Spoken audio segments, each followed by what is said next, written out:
नमस्कार ऑल. नवीन वर्षाच्या तुम्हाला सर्वांना शुभेच्छा. आज मी एका नवीन टॉपिकवरती बोलणार आहे की ऑनलाईनचं का महत्त्व आहे आणि ऑनलाईन कोर्स क्रिएशनचं का महत्त्व मार्केटमध्ये वाढलेलं आहे. तर त्यावरती मी आज माझा पहिला व्हिडिओ बनवत आहे. तर ऑनलाईन ऑनलाईनचं महत्त्व यासाठी वाढलं आहे की आपण पाहिलं की जिओचं नेट मार्केटमध्ये आल्यानंतर किंवा कोविडनंतर जे आपली ऑनलाईन कोचिंग इंडस्ट्री बूम झाली त्यानंतर ऑनलाईन कोचिंगचं महत्त्व आणखी वाढलं आणि आता तर नवीन टेक्नॉलॉजी आली की ए आयच्या मदतीने या कोचिंग इंडस्ट्रीला अजून म्हणजे आणखी ग्रो होण्यासाठी हेल्प झालेली आहे. तर मी सांगणार आहे की तुम्ही ऑनलाईन कोर्स का क्रिएट करावेत, की सेकंड सोर्स ऑफ इन्कम आणि किंवा मेन इन्कम.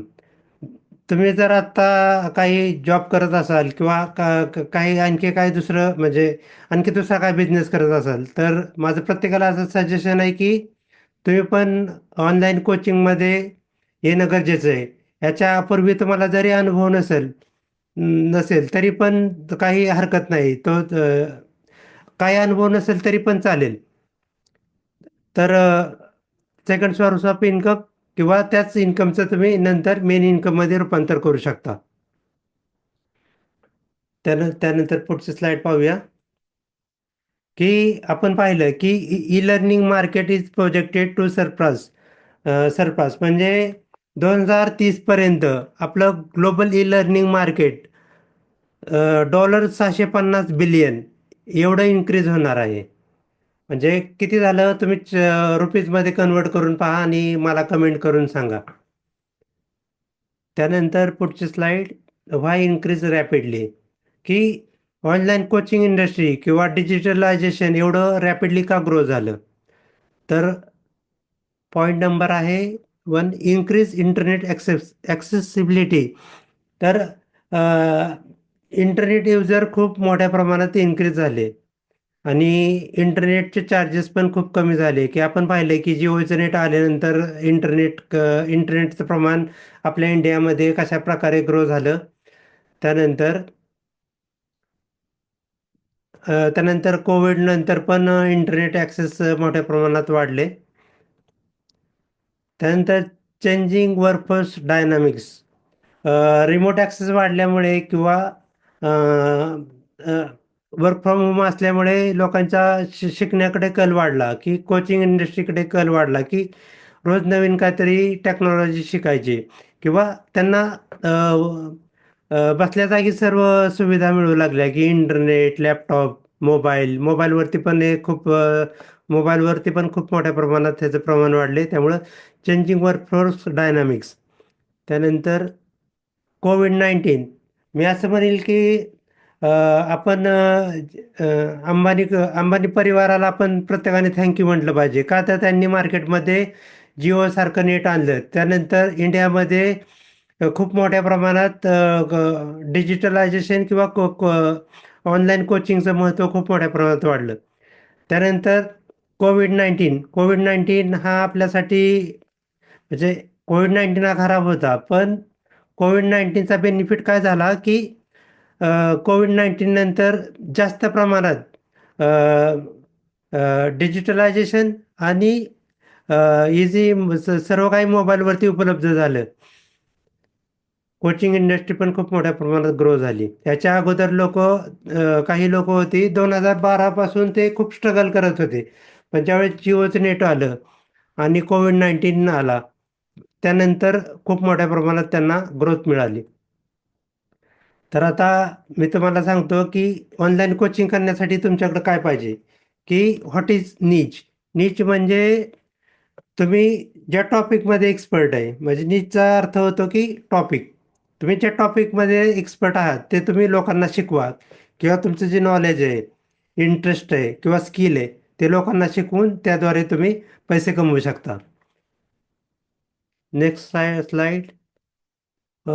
अजून एकदा एक्सप्लेन करतो. नीच म्हणजे सपोज आता सपोज म्हणजे एखाद्याला सपोज ब्रेनचा काही प्रॉब्लेम झाला, तर तो नॉर्मल डॉक्टरकडे जाईल की ब्रेन स्पेशलायझेशनकडे जाईल, की नीट म्हणजे स्पेशलायझेशन. त्यानंतर तुम्ही नीच डिफाईन करताना तुमच्या लीडचा किंवा कस्टमरचा तुम्हाला एज माहिती पाहिजे, की तुम्ही त्या स्पेसिफिक एजमधीलच लोकांना तुम्ही तुमचा कोर्स मॉडेल किंवा सिलेबस शिकवला पाहिजे. तर आणि किंवा ते आत्ता कुठे आहेत, त्यांची करंट सिच्युएशन तुम्हाला डिफाईन करता आली पाहिजे आणि त्यांचा डिझायर आउटपुट पण तुम्हाला माहिती पाहिजे, की what is their age and हू.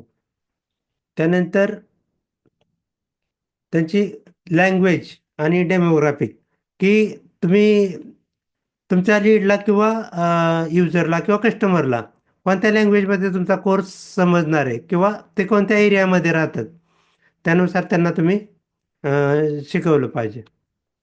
की तुम्ही ज्यांना शिकवणार आहात, त्यांचा मेन कोर प्रॉब्लेम काय आहे, मेन किंवा 5 कोर प्रॉब्लेम तुम्ही डिफाईन करू शकता आणि त्यांना 5 कोर प्रॉब्लेमवरती तुम्ही त्यांना सोल्युशन देऊ शकता. आता तुम्हाला तुमचा टॉपिक निवडताना किंवा ऑनलाईन कोर्समध्ये येताना तुम्ही समोरच्या लीडचा किंवा कस्टमरचा सॉल्व्ह वन प्रॉब्लेम, कोणता तरी एक प्रॉब्लेमवरती फोकस करा, की outcome focus, what result will learners achieve.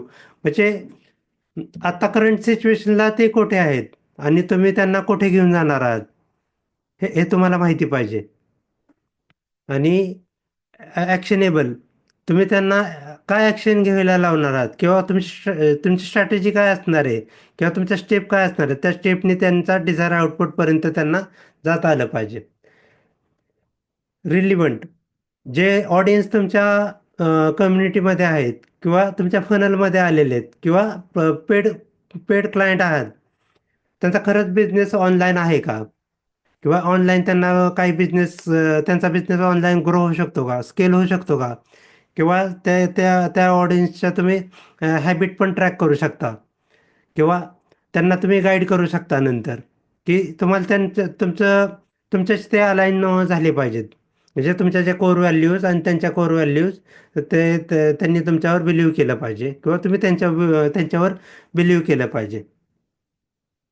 आता माझं इंट्रोडक्शन सांगतो, की मला अ, याच्या अगोदर 10+ इयर्स एक्सपिरियन्स आहे बॅक ऑफिसमध्ये आणि गेली 5 वर्ष मी ऑनलाईन कोचिंगमध्ये काम करत आहे. आणि माझं मिशन आहे की मला येत्या 3 वर्षामध्ये कमीत कमी 10,000 नवीन कोर्स क्रिएटर मार्केटमध्ये उभा करायचे आहेत आणि त्यांचा बिझनेस प्रॉफिटेबल करायचा आहे, स्केलेबल करायचा आहे, त्यांना ग्रो करायचं आहे. हे माझं मिशन आहे. त्यानंतर मार्केटिंग. मार्केटिंग म्हणजे काय? तर अवेअरनेस, इंटरेस्ट, डिझायर आणि ॲक्शन. म्हणजे मराठीत आपण मार्केटिंगला ते नरसाळं म्हणतो ना, त्या प्रकारे, की कस्टमर, तुम्ही जर सपोज तुमचं शो ऑपरेट मीटिंगमध्ये आहे, की 100 लीड आलेत तुमच्या वेबिनारमध्ये, की त्यातले सर्वच कन्व्हर्ट होत नाहीत सेल्समध्ये किंवा सर्वजण ॲक्शन घेत नाहीत. ॲव्हरेज रेट आहे की 20%. 20% लोकांनी ॲक्शन घेतली पाहिजे किंवा त्यांचा अवेअरनेस, इंटरेस्ट, डिझायरनुसार ते ॲक्शन घेऊ शकतात. आता तुम्ही मार्केटिंग कसं करू शकता, की तुमच्या वेबिनारमध्ये लोकं कशी आली पाहिजेत?